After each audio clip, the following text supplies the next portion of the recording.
नमस्कार, मैं अखिलेश आनंद हूं। एक ऐसी जानकारी, एक ऐसी खबर लेकर मैं आपके सामने हाजिर हूं जिसे देखकर, जिसे जानकर आप चौंक सकते हैं।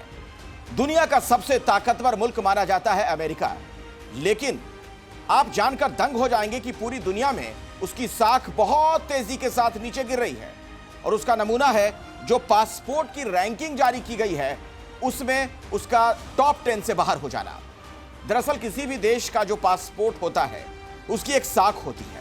तो अमेरिका जो पहले टॉप 10 ताकतवर पासपोर्ट वाले देशों में शुमार था, अब उस लिस्ट से वो बाहर आ गया है। मैं आपको बता दूं कि दरअसल ये पहली बार हुआ है 20 सालों में।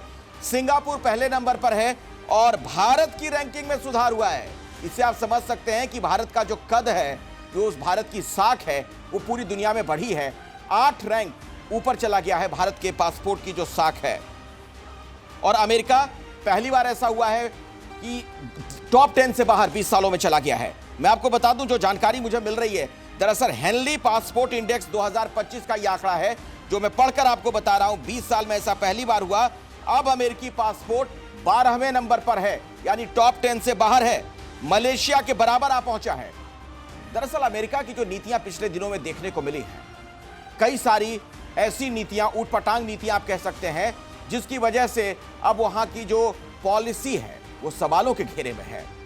आप देख रहे हैं ट्रंप जिस तरह के फैसले अचानक से ले लेते हैं, किसी भी देश को लेकर कुछ कमेंट कर देते हैं, टैरिफ को लेकर ऐलान कर दिए जाते हैं। इन सब का असर ये पड़ा कि अमेरिका की जो साख है वो दुनिया भर में धीरे धीरे अब कम होती जा रही है। ये जो इंडेक्स है ये बताता है अमेरिका को लेकर कि अब वो मलेशिया के साथ दूसरे 12वें नंबर पर है, जबकि सिंगापुर का पासपोर्ट सबसे ताकतवर है।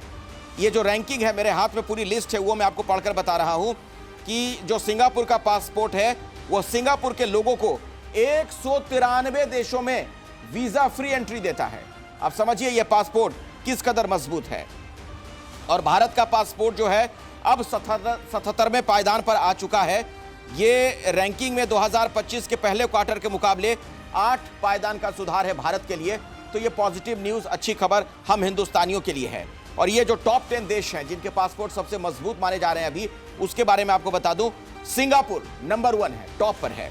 उसके बाद है दक्षिण कोरिया, इसके बाद आता है जापान का नंबर, इसके बाद Germany, Italy, Luxembourg, Spain, Switzerland. ये संयुक्त तौर पर तमाम देश हैं। 5वें नंबर पर है Austria, Belgium, Denmark, Finland, France, Ireland और नीदरलैंड्स। 6ठे नंबर पर ग्रीस, हंगरी, न्यूजीलैंड, नॉर्वे, पुर्तगाल और स्वीडन। 7वें नंबर पर ऑस्ट्रेलिया, चेकिया, माल्टा, पोलैंड। ये तमाम देश हैं। और 8वें नंबर पर कौन कौन से देश हैं उस पर भी गौर फरमाइए। क्रोएशिया है, एस्टोनिया है, स्लोवाकिया, स्लोवेनिया, यूएई और ब्रिटेन भी खिसक रहा है इस मामले में। कनाडा की बात की जाए तो 9वें नंबर पर वहां का पासपोर्ट है।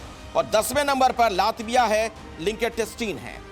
दरअसल जब पासपोर्ट किसी देश का बहुत मजबूत होता है तो उस देश के नागरिकों को पूरी दुनिया में ट्रेवल करने में बहुत आसानी होती है। कई जगहों पर वीजा फ्री एंट्री होती है। जैसे मैंने आपको बताया सिंगापुर के बारे में कि 193 देशों में यहां के पासपोर्ट धारक बिना वीजा के बेधड़क आ जा सकते हैं। जबकि वहीं जापान की बात की जाए तो यहां के लोग जिनके पास जापान का पासपोर्ट है 189 देशों में बिना वीजा के आ जा सकते हैं। अब आपके मन में सवाल यह होगा कि अमेरिका का पासपोर्ट कमजोर क्यों पड़ गया। उसके लिए आपको मैं बता दूं कि एक तो वहां की नीतियां बहुत हद तक जिम्मेदार हैं। दरअसल जिस तरीके की सख्ती अमेरिका बरत रहा है बाकी देशों के साथ, तो जाहिर तौर पर उसका असर वहां भी होता है। यानी वो कहावत है ना हिंदी में जो कहते हैं कि जैसा बोओगे वैसा खाओगे।